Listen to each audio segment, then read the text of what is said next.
Hey, Pastor Steve Waldron, I hope you're doing great in Jesus. Well, we're going to keep going on Pastor Waldron's library. We were doing individual book reviews for about 4.5 years. I'm still going to do some individual book reviews as well, but on some, we're just going to take a lot. And it's eclectic. You never know what you're going to get. You're going to want to watch because you never know what gem you may never have heard of or something you forgot about that you're going to see. So this is Bart Ehrman, who used to be like with Bruce Metzger, believe it or not, the Collard Professor of New Testament Criticism at Princeton, and he's since become an agnostic. And it's my contention that that's where textual criticism leads, unbelieving textual criticism, treating the Bible like any other book. So, historical introduction to early Christian writings, you can see what's in here. He does have a lot of things in here, and I do appreciate Bart Ehrman in this. He makes me think, but he's currently an agnostic. I think he and maybe Craig Evans have a book kind of debating in a sense now. So this is New Testament historical introduction. Next we have Edgar J Goodspeed. Many of you are acquainted with Goodspeed's translation of the Bible. This is his Apocrypha. So I was going to compare some Apocryphas, and I still might, but that idea is quickly fading fast because of time, but I still might. So got that. Now this is one of the best classic books ever written. A.W. Tozier, probably in the top 50 Christian books ever written. The Pursuit of God. It's type thing basically almost every Christian would need to read. It's 128 pages. Here's some more of Tozier's books. I love just about everything Tozier's done. And he's got his own study Bible. And I think CBD for years was selling that thing for like $5 or $10 in hardback. I would get them and pass them out. I would give them to people. It was in King James. It was excellent. Maybe have done it in NIV as well. But just a deeper life Christian. Okay, David Cloud, most of you know, one of my favorite authors, why most independent Baptist churches will be emerging in 20 years. And I will tell you, I know David Cloud came to the Lord under Pentecostal. He's independent Baptist. We still have a ton of affinity, like on worldliness, like on holiness, modesty, the state of churches and just thinking processes of churches. His O Timothy newsletter is phenomenal. You can get it online. It's free. And his book on modesty is incredible. But he's one of the best, if not the very best, on the King James. This is a great book. And then Pete Connell, who I really like a lot of what Pete Connell does. And he sent me a book on the 7 churches of Revelation that I've got in the other room to review at some point. May have to do it like this. But he writes some really good stuff. And we're just trying to convince him on the King James. But on the sanctity of human life, considerations regarding end-of-life issues, he is an old-time Pentecostal. I think his name of his church is something to the effect. Let's see if it says it on here. Well, it says Cornerstone Pentecostal Church. Maybe it's on his card, but it's something about, it's old time. He's also Dean of Undergraduate Studies at the Institute of Conservative Apostolic Theology in San Antonio. I think that's Kelly Nix's college. I think it's free. I've got a friend going to that. Maybe a couple friends going to that. The Oxford Dictionary of the Popes. But look who it's by. J.N.D. Kelly. Yes, that person with historical theology, doctrines. This is just fantastic.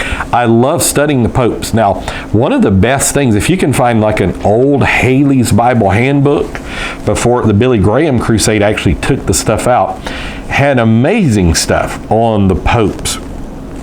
And look, I am not a Catholic basher. Some of the finest people I've ever met in my life have been Catholic, and very faithful people and all that. I can disagree with their system and not disagree with them. And so I would say their system, they need to come out and live for Jesus Christ. But the Catholic people, many of them can be just phenomenal people. and there can be bad Pentecostals. There are many great Pentecostals. The Origin of the Bible by Philip Comfort. This is kind of a standard reference work.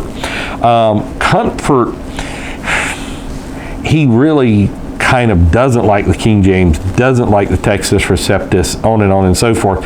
And it's been my experience in reading some of his stuff that he kind of uses circular logic, like on Antiochian text, that it was a Hezekiah recension in 425. And so then any readings you get from papyri and stuff that would comport with a Textus Receptus or majority text, Byzantine text, on and so forth, he'd say, but it just seems to purport because that didn't start till 425. And it's like, and there's really no evidence for that. But this has a lot of great information in it. Now this I got just because I do stuff with Bibles. And also, you know, with the world coming to the United States, I wanted to know what other people believe. So Hindu, Confucianist, Taoist, Mohammedan, Buddhist, Judeo-Christian, Zoroastrianism.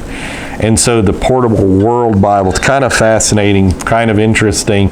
Obviously, I would disagree with a whole ton of it.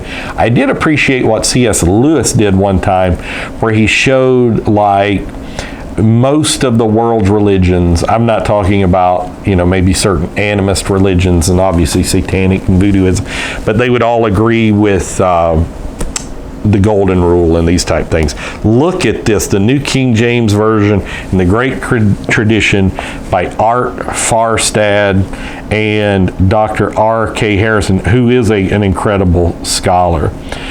And Farstad, he's really kind of a big King James guy, but he also worked on the New King James. I remember New King James, a lot of us had a lot of high hopes. That was really the first Bible I read extensively, and it just wasn't there. But so this is interesting in studies on the Bible. Dr. Al Lacey, Can I Trust My Bible? So this is one of those independent published books. And I'm thinking this is King James. It's kind of going to be a pro-King James. I'm not positive on that. It's been a while since I looked at this, actually. I may just take a quick look inside. I think I can tell by 2 or 3 sentences. Yeah, the King James Bible we have today is a 1769 edition. We'll please note that's the number 7. Never been in another edition. Of course, not 7 is a number of perfection. Yeah, I would say that is kind of pro-King James. And see, in a lot of books like this, you learn things, and not every book that's published independently. I learned a lot of stuff from people who published books independently. Many people consider this the greatest Christian book of all time, Mere Christianity. I've read it a couple times, at least, maybe 3. Really love it. He's got a great full-throated defense of the deity of Jesus Christ. This was actually a series of lectures on the BBC during World War II. A lot of people don't realize that. So that's a great book. And then, of course, doing Pentecostal studies, you have the Slavic Pentecostal tradition. And this is part of, a lot of people have kind of minutia in their brains. They don't really give enough credence to the spread of Christianity in the first century. And so this is just amazing stuff. Like, this is written to the Soviet ambassador. You remember, because they hate it. You remember the Siberian 7? That could be who's on the front. Brother Urshan going to Siberia and rescuing them. So that's, you know, Andrew Urshan went over in 1910 or so, baptizing people in Jesus' name. Then this great Pentecostal book right here, Missionaries by Dorsey L. Burke, put out by Word Aflame Press. My pastor was a missionary. This is Burke Profiles 25 Missionaries of the United Pentecostal Church. I'm thinking Brother Latta is in here. Let's see if he is. He's in one of these. Dedicated to Bruce Howell. Let's see. So let's go through who's here. I'm not sure. The Wheelers, Beasley, Bryant, George and Cheryl Kraft, good people. I know them. Larry and Ruth Blake, unbelievable people. Ray Nichols, Judy, phenomenal people. The Balkas are incredible. The O'Keefes are incredible. The Shirleys are incredible. Sim and Judy Strickland are unbelievable. Dan Scott, Robert and Dorothy Author. Man, in China, if you've never read his book on going to China, it's incredible. Tim and Carolyn Semino, Zimbabwe. Let's see, not acquainted with them. Riddlesberger, acquainted with that name. Benny DeMerchant, Benny and Teresa DeMerchant. He could be the greatest man of God since the Apostle Paul. The Grossbacks, yes, there they are. Let me just go. Kenneth and Bobby Wendell, incredible people. But Sam and Joyce Ladd, I thought they were in here. Let's see if we can get that page up, show you a picture of my pastor here. There we go, and his wife. Unbelievable. Beaten so many times for the gospel. Just, it is unreal. Starting churches 20 miles from a motor road in Liberia, just incredible. Now the next one is a book, if you're not acquainted with, you should be. This is one of the hidden gems of books, put out by Barber Publishing, and it has information about the Bible that I've just never found. It's kind of an older book. It's a reprint of an older book, but look at the information, its origin, its inspiration, its alleged errors and contradictions, its plan. If you're just a Bible believer, this is a great book. Also, Christ and All the Scriptures is an unreal book as well. And so last in Pastor Waldron's library, Dr. J. Sage Elwell, Inspired by the Word, the Bible through the eyes of the great masters, of course, many of the great artists throughout the years, this is done by the Museum of the Bible, have used the Bible as their inspiration. Probably the only fault I would have is they kind of saw it through a Western European lens. But a book like this, just so if you like great artwork and stuff like that, I mean, it's just amazing stuff. So I hope something benefits you. Maybe you find something you want to get, research. Whatever the case is, again, of the making of books, there is no end. But God bless. Talk with you later in Jesus' name.